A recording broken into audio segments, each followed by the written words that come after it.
আসসালামু আলাইকুম। আপনাদের সবার উপর শান্তি বর্ষিত হোক। আজকে একটা ঐতিহাসিক বই থেকে পাঠ শুরু করব। বইটার নাম হচ্ছে লিগাসি অফ ব্লাড। বইটা লিখেছেন অ্যান্থনি মাসকারেনহাস।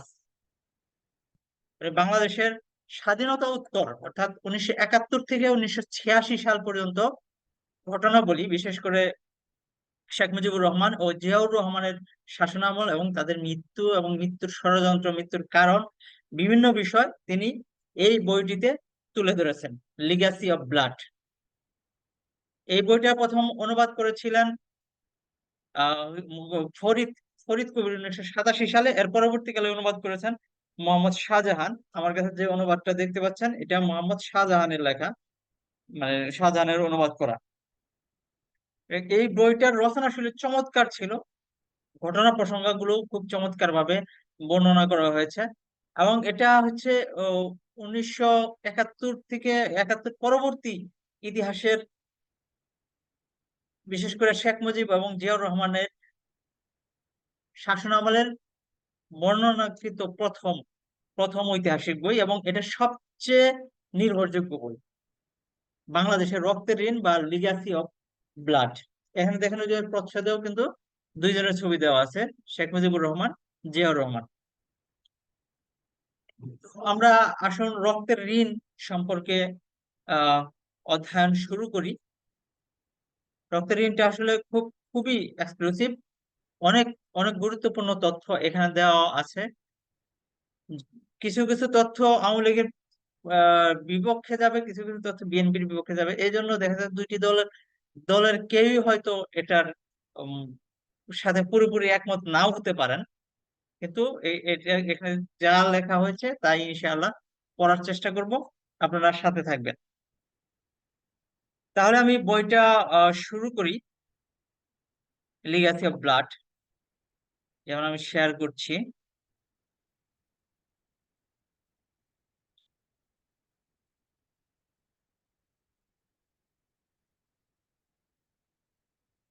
রক্তের ঋণ,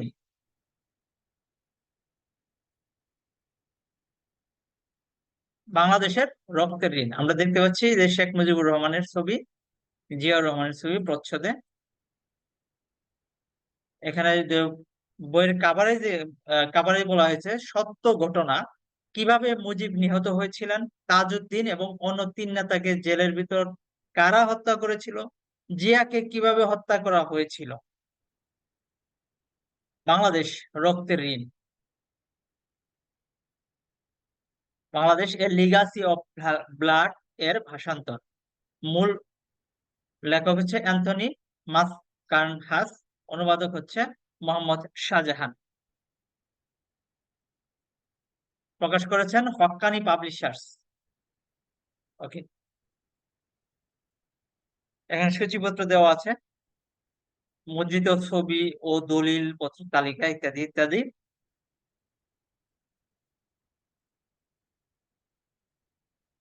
অনুবাদকের কিছু কথা আছে। অ্যান্থনি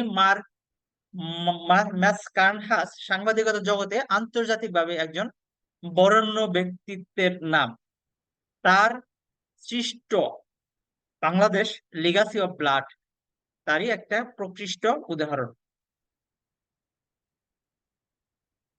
তিনি আজ ইহজগতে নেই ঠিকই।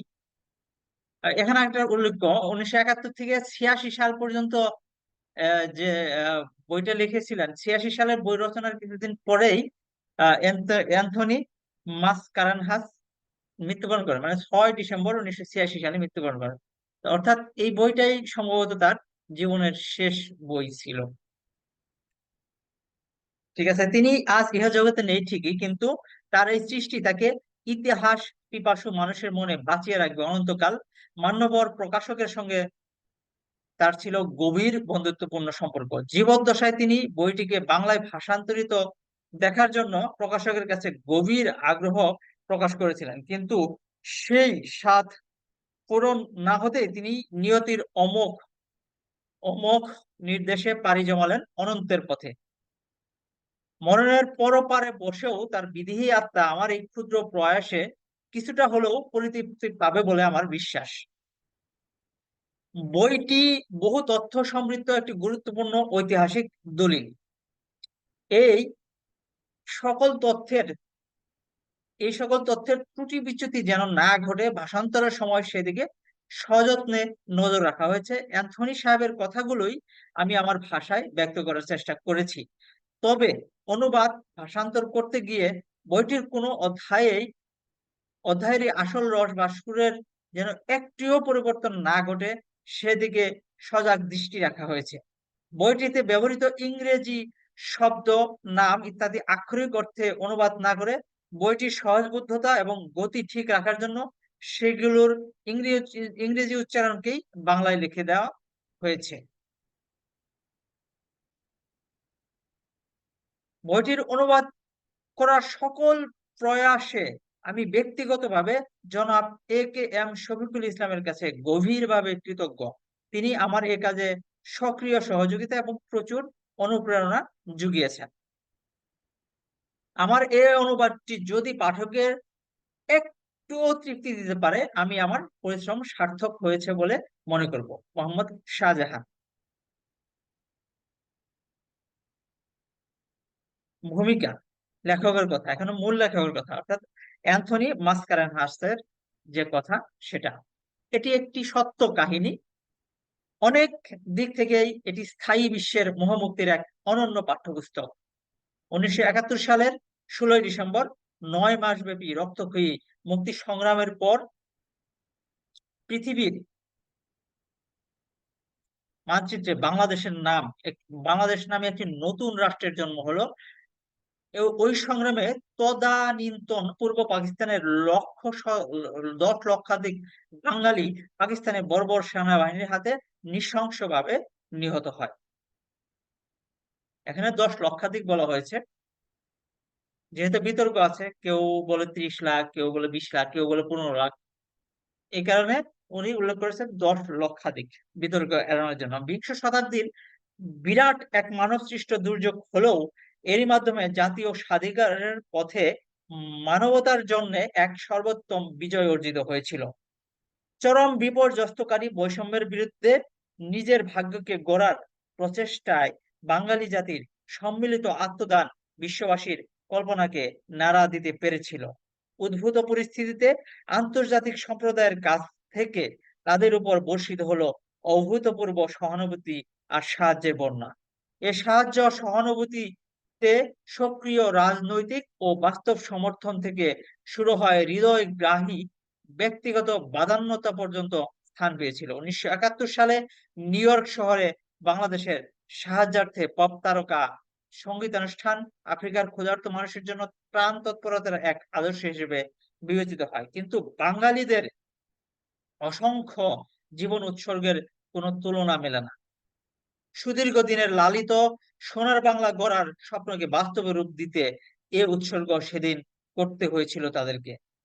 প্রতিটা বাঙালির হৃদয়ের প্রিয় অনুভূতিতে অনুরঞ্জিত সমতা, ন্যায় বিচার, সামাজিক ঐক্য আর সাংস্কৃতিক দীপ্তির উপর ভিত্তি করে এক রাষ্ট্র প্রতিষ্ঠার স্বপ্ন সাধ ছিল তাদের মনে। কিন্তু তা আর হলো না। সব উৎসর্গই ব্যর্থতায় পর্যবসিত হলো। স্বপ্ন পরিণত হলো দুঃস্বপ্নে, বাংলাদেশ আবদ্ধ হলো রক্তের ঋণে। শেখ মুজিবুর রহমান, খন্দকার মোস্তাক আহমেদ আর জেনারেল জিয়াউর রহমান এর মতো বাংলাদেশের গোড়ার দিকের নেতৃবৃন্দ যে হারে তাদের জাতির প্রত্যাশায় কুঠারাঘাত করেছিলেন, পৃথিবীর ইতিহাসে তার নজির বিরল। তারা একের পর এক দেশটির ক্ষতিপূরণের চাইতে অধিকতর বিনাশের দিকে ঠেলে দিতে লাগলেন। স্বাধীনতা আন্দোলনের অতি প্রিয় এক নাম শেখ মুজিব, যে নামের জাদু স্পর্শে অনেক অসম্ভব সম্ভব হয়ে যেত, সেই মুজিব বাংলাদেশের প্রতিষ্ঠার মাত্র 3 বছরের মধ্যে সবচাইতে ঘৃণিত ব্যক্তি বলে পরিগণিত হলেন। তার ফলশ্রুতিতে একদিন সপরিবারে নিহত হলেন তিনি, কিন্তু প্রতিহিংসার আগুন যেন জ্বলতেই থাকলো। মুজিব মৃত্যুর 10 বছর পরেও আত্মীয় পরিজনদের মতানৈক্যের জন্য তাদের গ্রামের বাড়ি টুঙ্গিপাড়ায় মুজিবের সমাধির উপর একটি সুযোগ্য স্মৃতিসৌধ নির্মাণ করতে পারেননি বলে তার কন্যা হাসিনা আমাকে জানান। আসলে ক্ষমতায় না থাকলে সকলেই এড়িয়ে চলে কথার ছলে হাসিনা বলেছিলেন, এবং মুজিব আর জেনারেল জিয়া উভয়ের সমাধি পাশে তা খোদাই করে রাখার যোগ্য। শেখ মুজিবের পরে ক্ষমতা দখলকারী মুস্তাক আহমেদ এর নাম বিশ্বাসঘাতকতার প্রতিশব্দ হিসেবে প্রচলিত হয়ে যায়। তৎপরবর্তী জেনারেল জিয়া প্রথম দিক দিয়ে বাহিনীর ক্রীড়নক হিসেবে কাজ করলেও পরে তার নিজ রূপে আত্মপ্রকাশ করেন, যার জন্য 5 বছরের মধ্যে তিনি 20টি বিদ্রোহ আর সামরিক অভ্যুত্থানের লক্ষ্যবস্তুতে পরিণত হন। 21তম সামরিক অভ্যুত্থানে তিনি নিহত হন। এই বইটি বাংলাদেশের প্রথম 10 বছরের দুঃখজনক কাহিনীগুলো কেন্দ্র করে রচিত হয়েছে। প্রধান নায়কদের সঙ্গে আমার নিবিড় ব্যক্তিগত জানাশোনা, নাটকীয় ঘটনা প্রবাহের সহিত জড়িতদের সঙ্গে পৃথকভাবে 120টিরও বেশি সাক্ষাৎকার এবং সরকারি ঐতিহাসিক নথিপত্র আর দলিল দস্তাবেজ ব্যক্তিগতভাবে পরিদর্শন সাপেক্ষে এর ভিত রচিত হয়েছে। মুদ্রিত কথোপকথন যথেষ্ট নির্ভরযোগ্যতা রক্ষিত হয়েছে। এভাবে মেজর ফারুক ও মেজর রশিদ শেখ মুজিবকে কেন এবং কিভাবে হত্যা করেছেন তার বিশ্বাসযোগ্য কাহিনী বলেছেন। ঢাকা কেন্দ্রীয় কারাগারে তাজউদ্দিন এবং তার সঙ্গীদের হত্যা রহস্য পরিকল্পনাকারী এবং নির্বাহকারীরা নিজেরাই বর্ণনা করেছেন। জেনারেল জিয়া সম্বন্ধে বলেছেন তার বন্ধু বান্ধব ও সমালোচকগণ। তার হত্যাকারীরা বলেছেন কিভাবে তাকে হত্যা করা হয়। শহীদদের ঢেলে দেওয়া রক্তের কাহিনীতে একটি শিক্ষায় বেরিয়ে আসছে যে যখন প্রত্যাশার দীপশিখা নির্বাপিত হয়, বাধ্যবাধকতার পালনের দায়িত্ব যখন অস্বীকৃত হয়, জনগণ হারাবার যখন আর কিছুই বাকি থাকে না, তখন তারা ভুল সংশোধনের জন্য আক্রমণের পন্থায় বেছে নেয়। শেক্সপিয়র বলেছেন মানুষ যে অনিষ্ট সাধন করে তা তাদের মৃত্যুর পরেও বেঁচে থাকে, আর সাধিত মঙ্গল প্রায়শই তাদের অস্থিমজ্জার সঙ্গেই কবরস্থ হয়ে যায়। শেখ মুজিব আর জেনারেল জিয়াউর রহমানের বেলায়ও তাই ঘটেছে। তারা তাদের একগুঁয়ে কর্মকাণ্ড আর স্বার্থপর উচ্চাভিলাষের কারণে বাংলাদেশকে রক্তের ঋণে আবদ্ধ করে গেছেন। এমত অবস্থায় বইটি অনিবার্য কারণে অঙ্গুলি নির্দেশ করছে ওই নেতাদের কৃত ভুলের দিকে। আমি সেজন্য কোনো ক্ষমা প্রার্থনা করছি না। জনগণের তাদের নেতৃবৃন্দের ভুল সম্বন্ধে অবশ্যই জানা উচিত, আর আমরাও তাদের কৃত ভুল থেকে শিক্ষা গ্রহণ করতে পারি। Anthony Mascarenhas, November 1985। President Ziaur Rahman হত্যার দায়ে সাধারণ কোর্ট মার্শালে অভিযুক্ত হলে যাদের ফাঁসি দেওয়া হয় ওই সকল অফিসারদের তালিকা: 1, BA 185 brigadier Muhsin Uddin Ahmed, commander 69 পদাতিক brigade. 2, BA 200 colonel Mohammad Nawazesh Uddin, commander 305 পদাতিক brigade.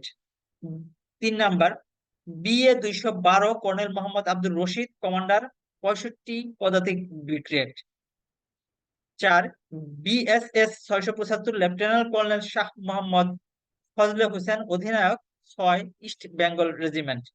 5, BA 301 lieutenant colonel AYM Mahfuzur Rahman, সর্বাধিনায়কের সচিবালয় থেকে প্রেসিডেন্টের একান্ত সচিব। 6, BA 400 lieutenant colonel Mohammad Delwar Hossain, সহকারী পরিচালক, অর্ডিন্যান্স সার্ভিস 24 পদাতিক division, Chittagong. 7, BSS 722 major Giasuddin Ahmed, উপ অধিনায়ক, 11 east Bengal regiment. 8, BSS 839 major Roshan Yazdani Bhuiyan, brigade major, 65 পদাতিক division. 9, BA 1167 major Mohammad Mujibur Rahman, অধিনায়ক, 112 signal company. 10, BSS 1070 captain Mohammad Abdul Sattar, 6 east Bengal regiment. 11, BSS 862 major Kazi Muminul Haque, উপ অধিনায়ক, 1 east Bengal regiment. 12, BSS 1526 captain Jamil Haque, 21 east Bengal regiment. 13, BSS 1742 lieutenant Mohammad Rafiqul Hasan Khan, 6 east Bengal regiment. তো এই ভূমিকা শেষ হলো, লেখকের মতামত শেষ হলো, এরপরে বইয়ের মূল পাঠ শুরু হবে। আজকে এ পর্যন্ত বইয়ের মূল পাঠ। আগামী পর্বে ইনশাআল্লাহ আপনাদের সামনে তুলে ধরবো, প্রথম পর্ব আগামী পর্বে তুলে ধরবো। সেখানে থাকবে শেখ মুজিব ও তার মেজরবৃন্দ, 1 নাম্বার যে অধ্যায়, সেটা আমরা আগামী পর্বে আপনাদের সামনে তুলে ধরবো। সবাই ভালো থাকুন আজকের মতো। আজকে আল্লাহ হাফেজ, সবাই ভালো থাকুন। আজকের মতো বিদায়। ইনশাআল্লাহ আবার দেখা হবে আপনাদের সাথে।